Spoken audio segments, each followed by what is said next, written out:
ఆ సాంగ్కి కూడా తెలుగులో లిరిక్స్ ఆయనే అందించడం జరిగింది. That is very catchy tune. Sir మేమైతే చాలా ఎంజాయ్ చేస్తున్నాం పాటని.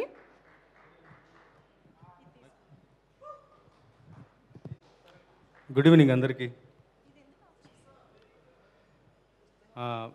వేదిక ముందర మిత్రులు కార్తికేయ, గోపిచంద్ మల్లేని గారు, హీరో శివకార్తికేయన్ గారు, డైరెక్టర్ గారు రవికుమార్ గారు, అందరికీ వెరీ గుడ్ ఈవినింగ్.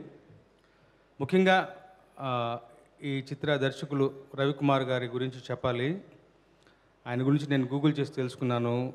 ఇంతకుముందు ఇలాంటిదే ఒక స్కైఫై సినిమా మంచి కాన్సెప్ట్తో తీశారు.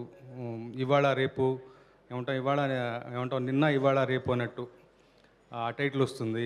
అలాగే ఈ సినిమా కూడా బాగా శ్రమ కూర్చి గత 3-4 సంవత్సరాలుగా ఈ సినిమాని తీస్తూ ఓపికగా ఇలా తీర్చిదిద్దారు. ఇలాంటి ఒక స్కైఫై జానర్లో సినిమాలు రావడం అనేది చాలా అరుదు. అలాంటి సినిమాలను ప్రోత్సహించినటువంటి హీరో శివకార్తికేయన్ గారు ముఖ్యంగా అభినందనీయులు.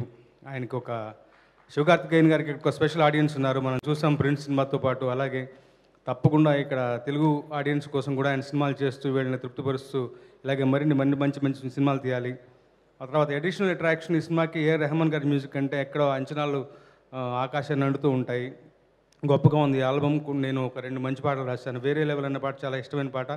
అలాగే ఐలా టైటిల్ సాంగ్ కూడా రాశాను. ఈ 2 పాటలు నాతో రాయించుకున్న రవికుమార్ గారికి థ్యాంక్స్, రెహమాన్ గారికి కృతజ్ఞతలు, శివకార్తికేయన్ గారికి.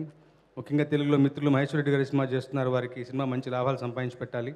పండగకి రావాల్సిన సినిమా ఆల్రెడీ పండగకి తమిళనాడు వచ్చి విజయఢంకం మోగించింది. మనకున్న రష్ని హడావుడిని అనుసరించి డిలేడ్గా 26వ తారీఖున పెట్టుకున్నారు.